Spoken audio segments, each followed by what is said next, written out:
Et ce n'est vraiment pas exagéré de dire que si vous parvenez à éliminer ces 5 erreurs dans votre trading, vous deviendrez rapidement un bien meilleur trader. Nous allons voir maintenant quelles sont les 5 erreurs les plus courantes quand on débute en trading.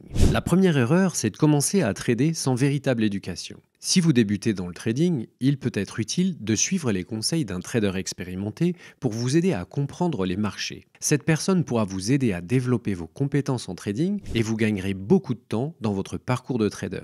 Combien d'entre nous ont commencé en faisant cette erreur? C'est souvent parce qu'on a l'impression qu'on peut se lancer facilement dans le trading à cause de l'accès au marché financier qui s'est popularisé, mais aussi à cause de l'idée qu'on peut apprendre seul ses compétences de trader grâce aux vidéos YouTube et aux bouquins de trading. On sait bien que pour devenir professeur des écoles, il faut suivre un cursus universitaire de 4 ou 5 ans. Pareil pour devenir infirmier, ingénieur ou avocat. Alors qu'est-ce qui a pu nous faire penser que pour devenir trader, on aurait pu le faire en quelques semaines, quelques mois, sans l'aide de personne? En fait, est-ce qu'il est fou de penser que 90% des traders pour compte propre n'aient pas suivi de formation? Et on sait que le taux d'échec est aussi de 90%. Ne faites pas cette erreur et formez-vous, passez du côté des traders gagnants. La seconde erreur, c'est de ne pas avoir de plan de trading ou de ne pas lui faire confiance. Combien d'entre nous nous sommes retrouvés face à notre écran sans savoir quoi faire exactement, sans savoir ce que nous attendions de voir? Et cela durant des heures et des heures, jour après jour. Non pas que nous ne faisions rien, mais il faut insister sur ce point. On est assis là à vouloir faire, mais en ne sachant pas comment le faire. Imaginez que l'on vous mette face à un cockpit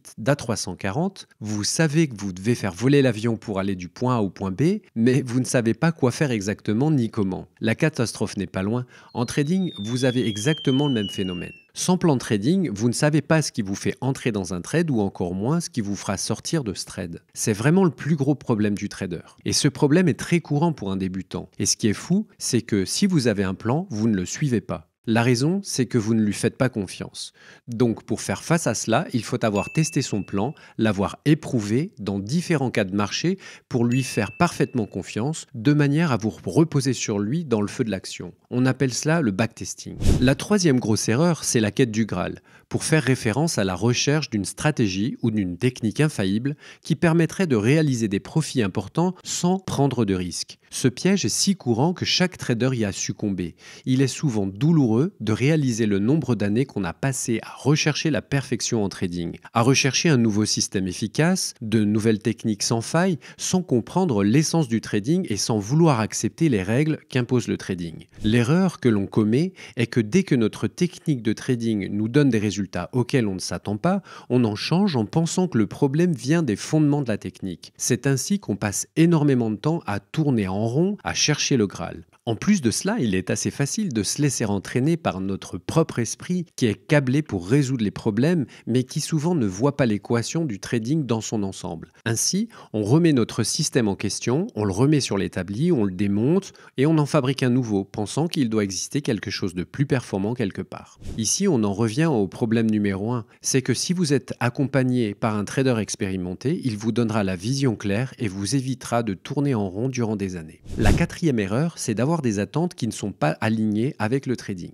La croyance que le trading est une manière de devenir riche rapidement peut être très dommageable pour nous. Pour beaucoup d'entre nous, le trading peut apparaître comme le moyen de changer de vie, de se prouver qu'on vaut quelque chose, et tout cela peut être à l'origine d'un parcours douloureux en trading. Toutes ces attentes qui ne seront jamais assouvies parce qu'on ne comprend pas que c'est un métier avant tout. On pourrait penser que le marché pourrait nous apporter une récompense pour avoir passé autant de temps à l'écran à screener les marchés, mais le trading ne fonctionne pas selon cette logique que l'effort produit doit donner un résultat attendu, contrairement à tous les autres métiers. Il est donc important pour un trader débutant de comprendre que le trading n'est pas une voie facile pour devenir riche rapidement et qu'il nécessite de la discipline, de la patience et de l'apprentissage constant pour réussir à long terme. La cinquième erreur, c'est de mettre trop d'informations dans son trading, de mettre trop d'horizons de temps dans son analyse, trop d'informations fondamentales dans son rituel quotidien, en pensant que cela nous donnera un avantage compétitif sur les autres. Analyser les horizons de temps du mensuel jusqu'à la seconde ne sert pas souvent à grand-chose si ce n'est à encombrer l'esprit de données inutiles.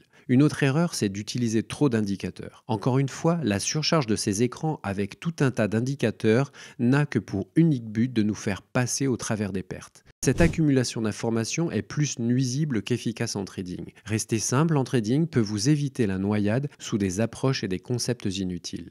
La raison de tout cela est un manque d'éducation et d'expérience. On pourrait en citer encore beaucoup d'autres des erreurs dans le trading. Par exemple, celle de trader sans maîtriser son effet de levier, donc de prendre souvent trop de risques sur un trade, ou encore l'erreur de ne pas traquer vos performances. Il est important de suivre vos trades et vos performances afin d'identifier les domaines à améliorer et de développer vos compétences en trading. C'est une part très importante du métier parce que c'est grâce à elle que vous pouvez pointer les erreurs et les éléments à améliorer dans votre activité de trader. Sans cette pratique, vous pouvez passer à côté d'un système performant ou alors vous ne saurez pas pourquoi vous avez une période de perte aussi importante. Vous penserez que votre système mérite d'être changé et vous perdrez à nouveau beaucoup de temps dans la quête du Graal dont nous parlions à l'instant. Revenons rapidement sur l'effet de levier. La raison qui pousse un trader à mettre un gros effet de levier, c'est soit qu'il est sous-capitalisé et qu'il faut qu'il fasse tant pour vivre ce mois-ci, ou alors qu'il veut faire un gros coup pour se refaire. Aucune des deux raisons ne le conduira au succès. Le remède à tout cela, c'est le savoir, la connaissance. Mais le tout appris de manière cohérente. Il ne s'agit pas de devenir une encyclopédie de la finance, mais bien de savoir trader. Trader est un métier, alors encore une fois, formez-vous. Si vous aimez ce contenu, likez, n'hésitez pas à vous inscrire à notre formation gratuite. À bientôt.